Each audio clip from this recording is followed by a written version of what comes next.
Hey guys, welcome to this week's episode of Bowhunt or Die. As you can see, Mr. Graff is not here. He is in Colorado, still diligently trying to fill an elk tag of some sort. I believe today or tomorrow is the last day that he is hunting, and he will be on his way home, so he will be here next week. Guys, for this week's episode, we got a couple cool segments for you. First off, we're going to give you a very small sneak peek into our opening weekend adventure up to Wisconsin public land. It was everything we hoped it would be and so much more, so let's jump into that now.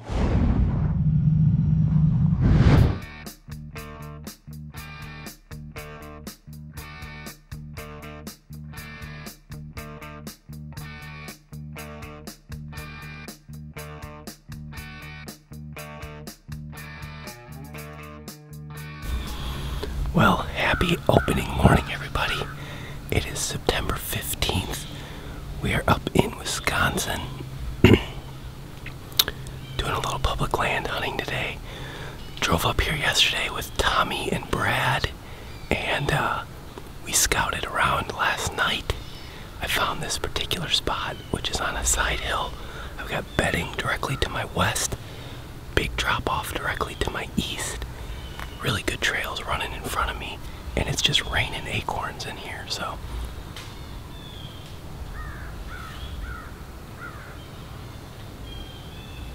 hoping to see some movement this morning. The weather conditions this weekend are going to be awful for deer hunting. Low pressure, high humidity, high temperatures. The low last night was about 60, so it's going to be a hot one today, I think 85, so maybe we'll get it done this morning while they're still moving. I did have a deer run by me in the dark, probably pushed from another hunter. We saw a couple trucks in other parking lots on the way in, and there was another truck where we parked. So there's other people here, but it is what it is. Opening morning, rain and acorns, beautiful stand, great view. Let's hope we see some deer.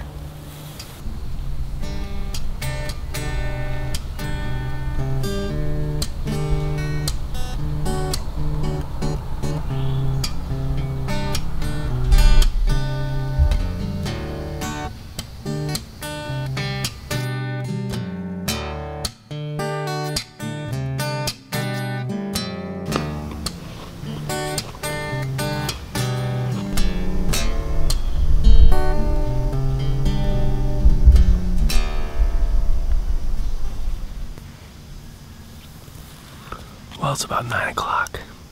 No deer. Haven't actually seen any squirrel hunters, but I can sure hear them shooting pretty close to me in all directions. So, I think I'm gonna pull this set.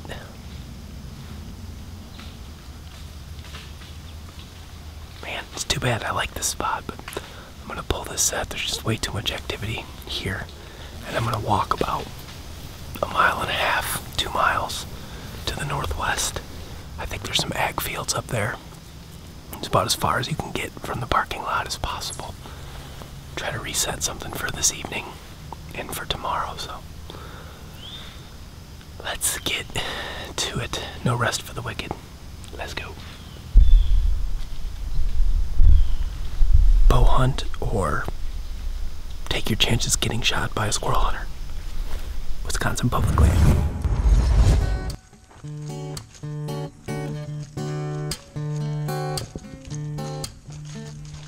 Well, lo and behold, got up to the top of this bean field, and there's clover hay up here. So, we're going to try to set up down here. Looks like there's a big oak tree. I know where this clover and these beans come together on the far west side of the field. We're gonna have an east wind tonight, so wind's gonna be going that way. I think there may be some water down there, but there's no trees even remotely close enough, so we're gonna have to make do. I want to get on the west side, shady side of the field. First part of the field to be in shade is where those deer are going to be tonight, because it's a hot one. It's about 11 o'clock. I don't know what it is, but it's got to be well in the 80s. Bright sunshine. We're literally 1.5 miles from the truck right now.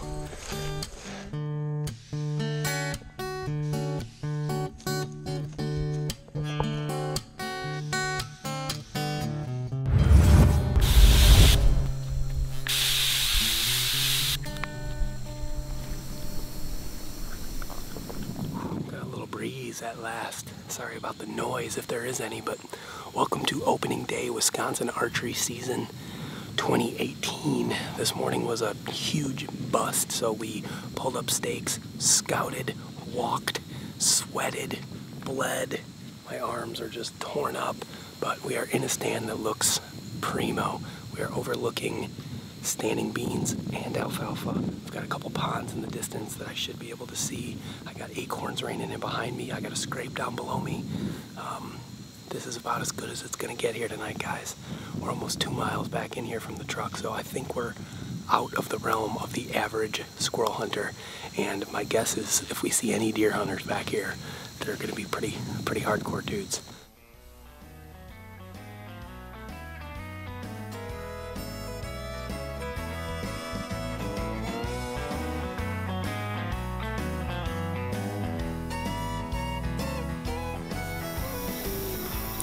Nothing quite like walking in an hour before dark. He came from the primary area where I'm hoping my deer are coming from, and then he went to the secondary area I'm hoping my deer are coming from, so excellent.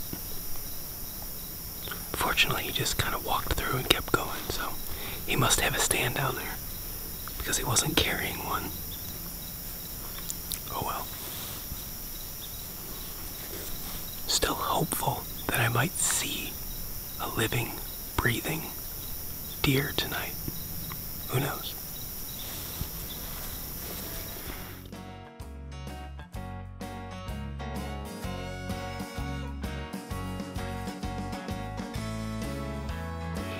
So ends day 1. 0 deer sightings for me, 0 deer for Matt, 0 deer for Brad. Fortunately, Tommy had a good night and saw a pile of deer, so guess you take it with a grain of salt. Time to tear down and walk 2 miles out of here. Well, guys, as you can see, we obviously didn't have the best of luck up there in Wisconsin. You know, the weather was absolutely horrible. Mid to high 80s, sunny, low pressure, almost no wind, really kept the deer movement down. Yeah, there was pressure. Yeah, there was other people, but I think more than anything, the weather is what kept them down. Looks like we've got a front moving in the next couple of days. It's going to drop those temperatures. So Tommy and I are both hopeful that we're going to get back up there and hopefully have a little bit better luck. It can't really get much worse, so we'll keep you guys updated as things progress towards the Illinois season. Now, guys, next up, we are going to check in with 2 other team members, Mike Fitzgerald, way up in the North Woods of Ely, Minnesota, and we are also going to check in with Paul Morrison, who's had a very exciting summer. He's been out guiding in Wyoming. He is finally back home. His wife just had a baby the other day, so congratulations to them, and let's check in with him now.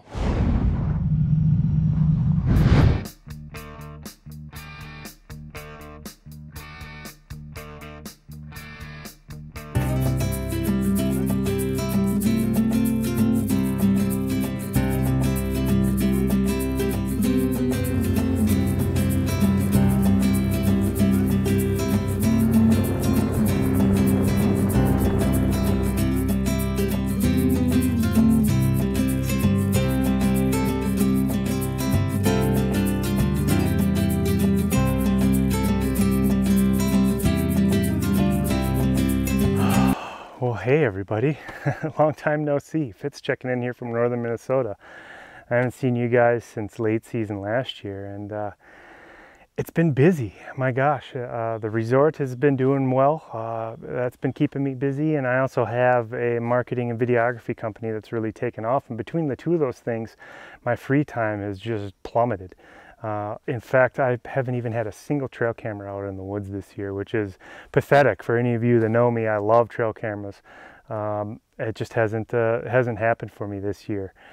It's the end of August right now, And as you can see up here, we're already getting colors to change. We've had a pretty dry few weeks here, and a lot of the trees are starting early. I think it's going to be an early fall for us, which will be nice to open those woods up. Now, I actually have a handful of new opportunities this year that I'm excited about. First and foremost, which is what I'm actually out here doing today, is I drew a bear tag. It's going to be the first time I bear hunted here in Minnesota, and I'm excited. We're able to have 3 bait stations set up here in Minnesota, and today I'm doing final scouting for my 3 locations. I'm going to do a little bit of site prep, trim out some areas, set up a trail camera and get it all set, so when I start baiting late this coming week here, it's all ready. I can just drop the bait off and go. I'm excited to chase bears. It's going to be something completely different for me, but there's a number of bears in the area and a couple really nice ones. They like to come in throughout the season, mostly in the spring and fall, and they'll tear down our bird feeders. We have a big garbage can that we keep our bird seed in. They tip that over and help themselves to it. So I think I have a good opportunity at drawing them into a couple of these bait stations. One bear in particular that I'm going to chase this year is a bear I call Bubba. He's a huge boar. There's no ifs, ands, or buts about it. He's a trophy animal. His gut in the fall nearly drags on the ground when he walks by. He's showed up the last couple of falls. My dad's gotten some trail camera pictures of him. I've seen him with the naked eye a couple times, and I'm excited at the opportunity to hunt such a nice bear. And that's pretty much going to take up a good portion of my early season, between bear hunting in September into the first part of October, and then going out west to film Todd in Colorado, elk hunting again this year.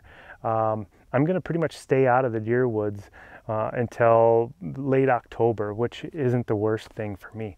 I think in past years I've burned up some areas, constantly trekking trail cameras and scouting and just being in there more than I needed to be, and so this will be the complete opposite.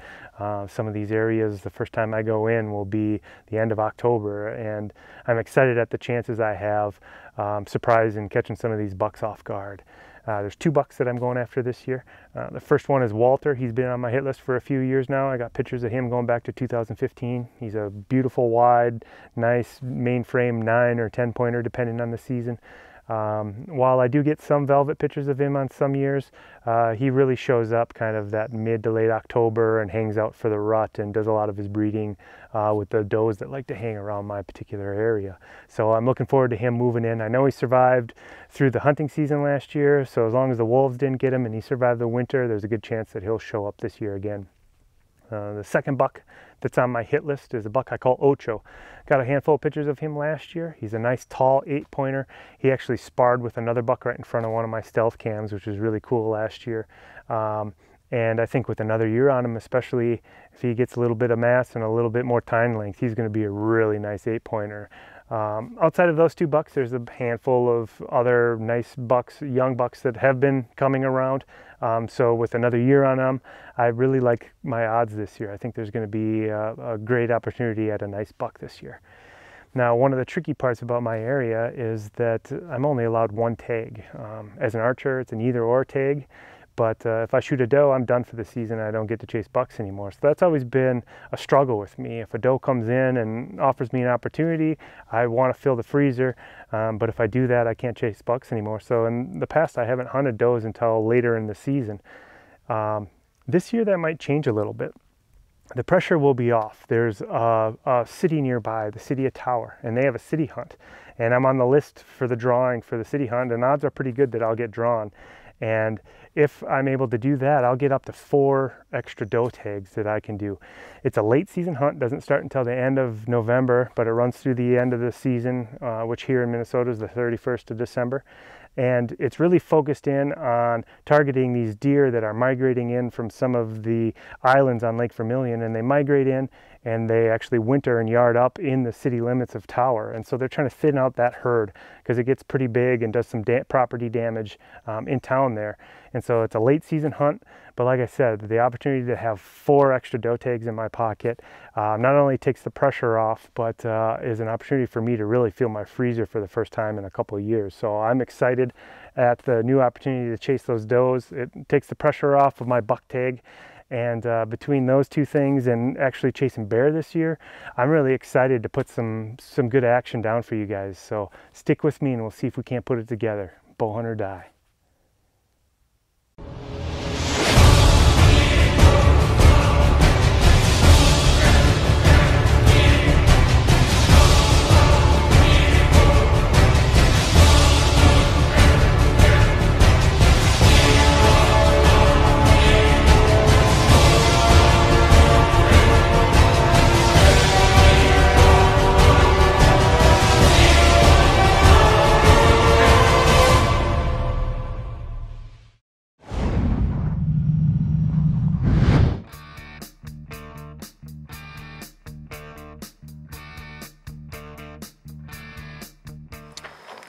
Alright folks, welcome to Southeastern Ohio.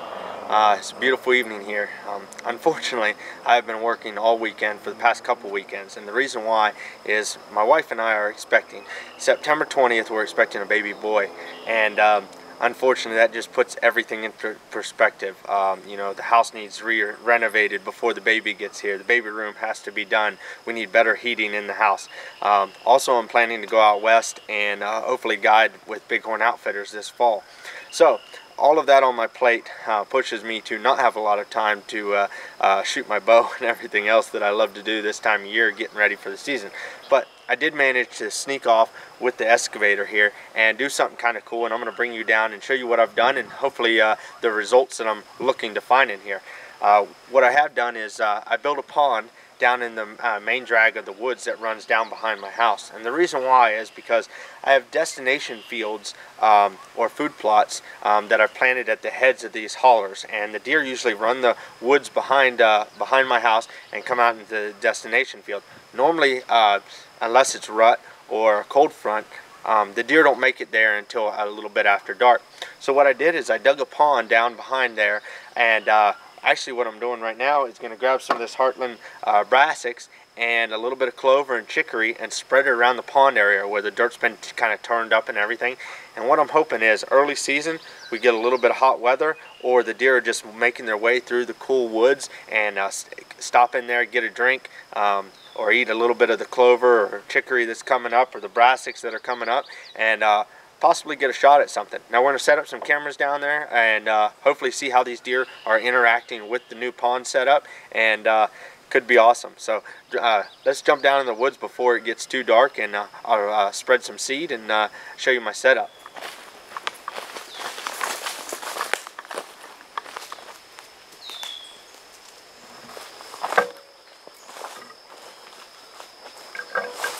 Alright, well, as you can see behind me, here's the pond that I dug, and like I said, I'm going to spread a little bit of seed real quick before it gets dark on me, and we'll see if it comes up, and if it does, maybe we can kind of pattern a big buck coming up through here, maybe hitting this water hole and a little bit of the Heartland around it, and maybe we can get an arrow in him before he gets to the big ag fields or the food plots that I've got planted at the head of the holler here.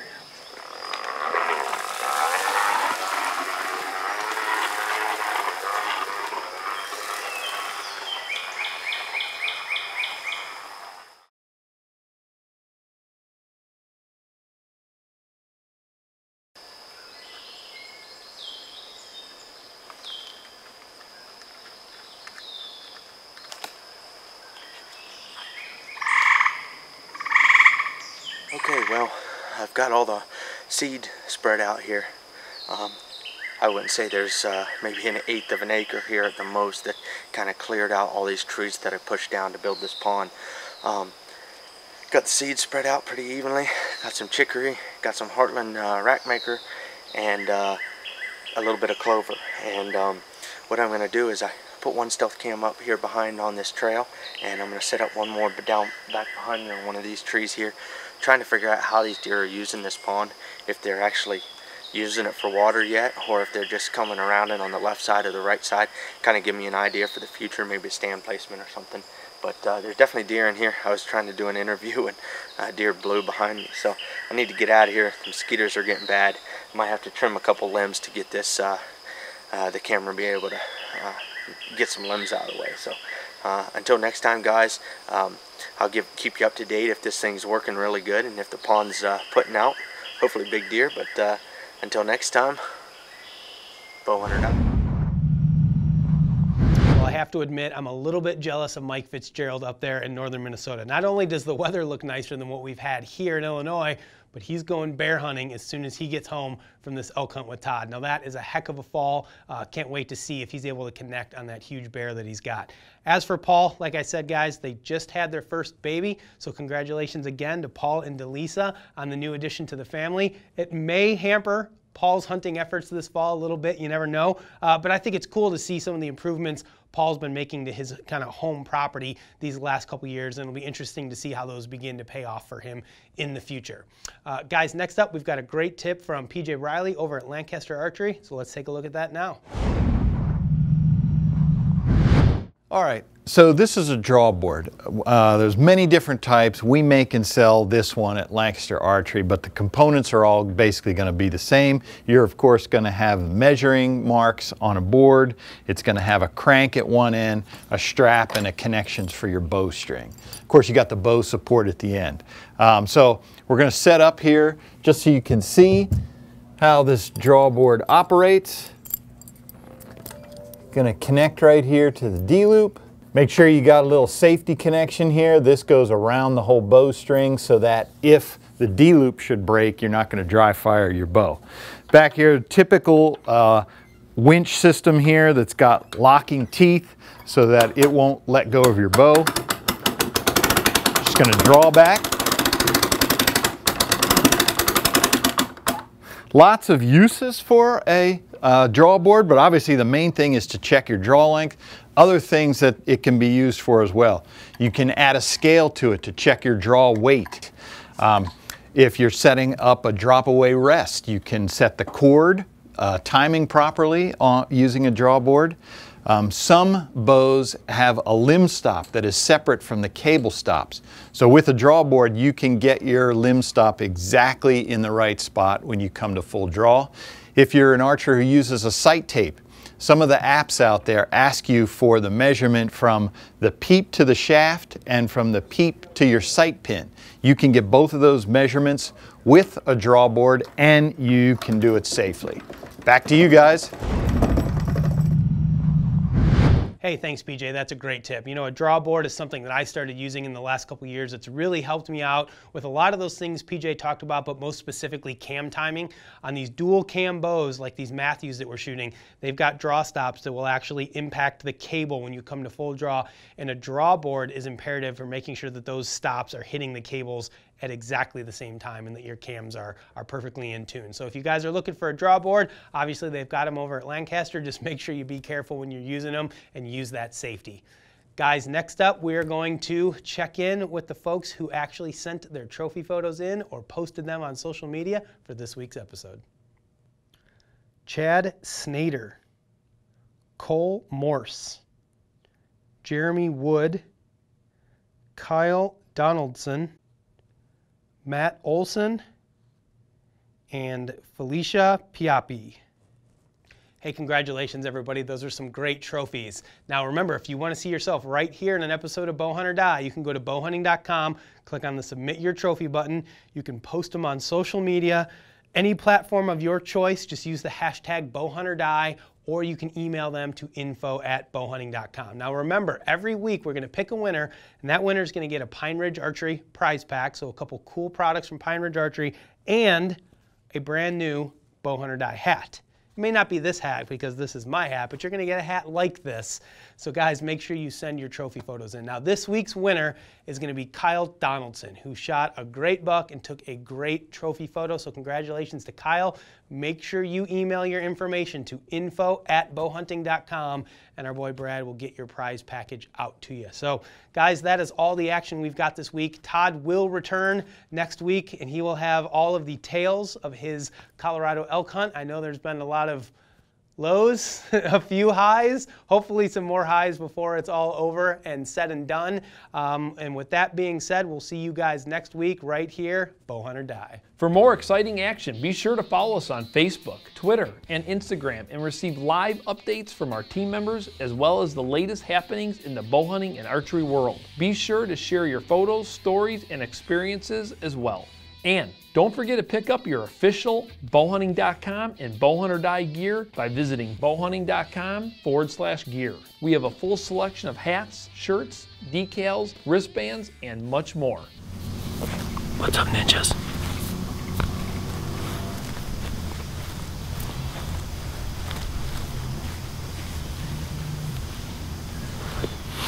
Done a little work the whole this week. A whole lot of work this week. It's been kind of nice.